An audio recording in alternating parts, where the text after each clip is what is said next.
Hello and welcome to some more Star Citizen engineering gameplay is what I want to talk about today, as Cloud Imperium have revealed their plans for some of the most important features of these large capital ships and multi-crew gameplay.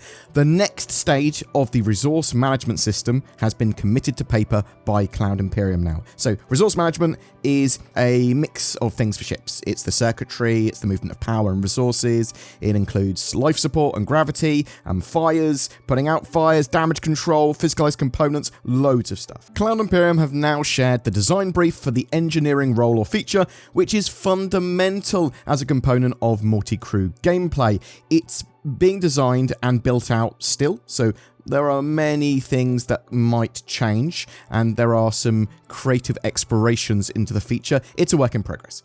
As it all ties in directly with the resource management system, though, and it's actively being worked on at the same time, it may come sooner than we think, according to CIG. Anyway, I'm not sure what that actually means. Does it mean this year? Who knows? So there are three main sort of things I want to look at, which break it down into lots of other little things, but there's component monitoring and maintenance, there's item states, and then there's the types of engineering roles as defined by Cloud Imperium. Engineers are in charge of the resource management on board a ship, and they counter any dangers that occur to a ship's systems and its environment. There are three types of sort of main danger and things that they're going to be looking out for. Overheating. This is when components are working too hot or too cold, really. So passive cooling can be done via coolers on your ship, though you could do it actively if you wanted with a fire extinguisher or flamethrower on a component to change the temperature. There's wear and tear. The longer an item is used for, without it being maintained, the less efficient it becomes and the more prone it is to misfires. General maintenance basically is required to sort that. Malfunctions. Components and systems malfunction, and there are a range of types of malfunction that can occur based on a huge range of states and sort of things that might be happening to that item at the time. So all three types of thing, overheating, wear and tear, and malfunction, all impact the health of an item and each other. Malfunctions are sort of affected by different situations with different items, and because of that, different errors can occur, and you might get very, very different problems every time you get a malfunction. There are disconnects. A relay or item is disconnected from the circuit. Power drop. The required amount of power isn't available for the item. Misfires. This is basically affected by wear and tear, and this causes functionality issues with an item. Cloggage. Resources are prevented from reaching an item due to them being clogged up somehow. Power surges. This is too much energy suddenly reaching an item, which will negatively impact it. Leakage. Resources aren't getting to an item due to leaks somewhere. Unresponsiveness. So this is an engineer trying to change a setting or power an item or whatever, and the item just won't respond for some reason. There could also be bugged malfunctions, which are a whole range of surprises, and you could be hacked, and obviously the item can also be destroyed, so the item is broken or otherwise entirely non-functional. As an engineer, you will need to know how to respond to all these types of malfunction and issues on a ship to be effective at that role. If you don't treat a malfunction, then that might cause another error or malfunction or a fire or cascade into many other problems. This could actually lead to your ship blowing up or being disabled or having sort of like a critical problem with the system, which then that item actually explodes.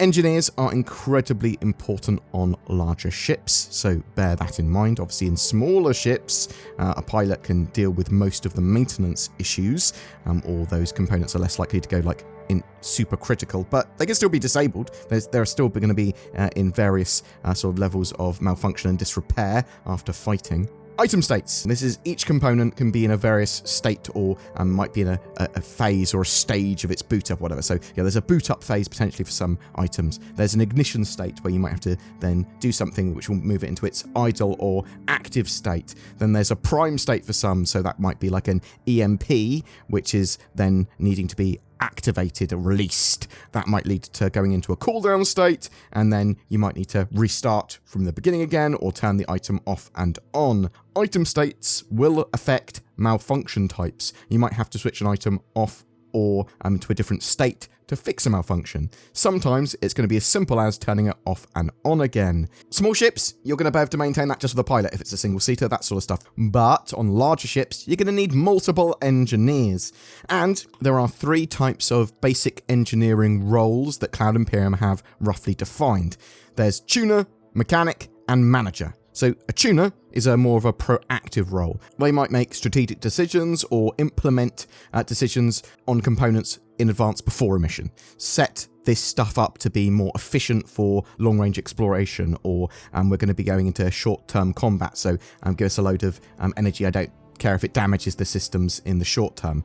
They will tweak and set all of the component min-max tolerances. They might set item groups, responsibilities on your ship. When journeying to another part of a mission, the tuner might change bits around, but they prepare the ship for what's to come and try to get the most sort of optimization out of a given setup.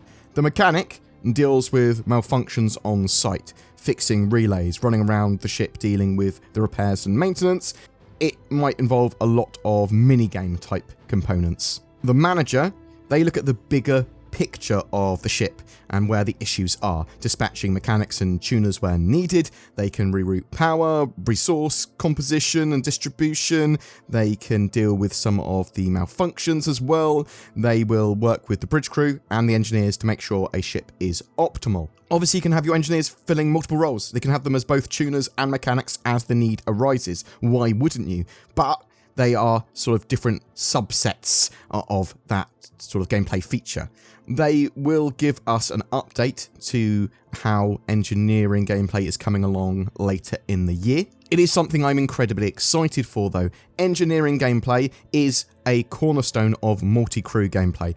Literally running around your ship in first person, doing silly things, putting out fires, making sure everything's working optimally. I mean, I suspect the tuners as well will probably be the ones that switch components out. I'd put that in their wheelhouse, but you don't have to have as defined a role as that, as an actual player. Now, when we have NPCs aboard our ships and have NPC crew, they might be more defined by those sort of subsets of engineering role. They might go, well, this guy's actually pretty good at tuning, this one's good at being a mechanic. A player has no such restriction other than the amount of things they can actually do with their time.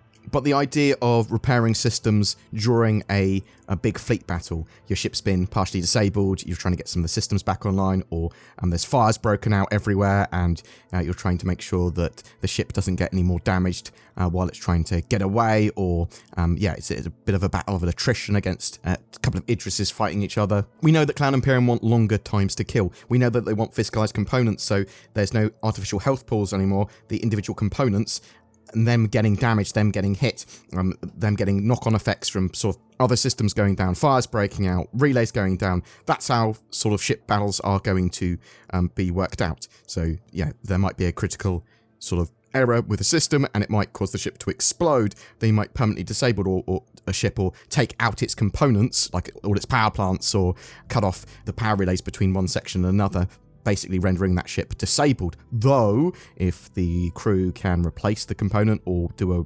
reroute, or can repair a certain amount of the damage, then they can get that ship back and running. And that's just going to make all the gameplay so much more fun and exciting with boarding and these giant fleet battles. But I'm really interested to know what you think. Are you excited for the resource management system and now this sort of engineering gameplay coming online as part of the journey to 4.0? When are you expecting to see it? Do you think we might see it by the end of the year? Is that far too optimistic? What do you hope this sort of gameplay allows for you to do? What are your thoughts? I'd love to hear from you in the comments below. It's 2023. There's no need for a VPN like NordVPN, right? In the modern era. Wrong. What's this? A Silent Hill styled ad? No, due to copyright, it's actually a Quiet Mound ad. But that siren means that someone's got my browsing data and hacked all my sanity away at Starbucks. Oh no, that guy's got a triangle on his head. I've never had a Silent Hill incident while using nordvpn.com/BoredGamer. By God, can you risk not having it? Well, probably, but why take the chance? NordVPN can help you access more content on the internet from more countries in a safer and more private way. It's an essential tool in your arsenal in 2023 against the legally distinct triangle head. Check out the links below for one hell of a deal.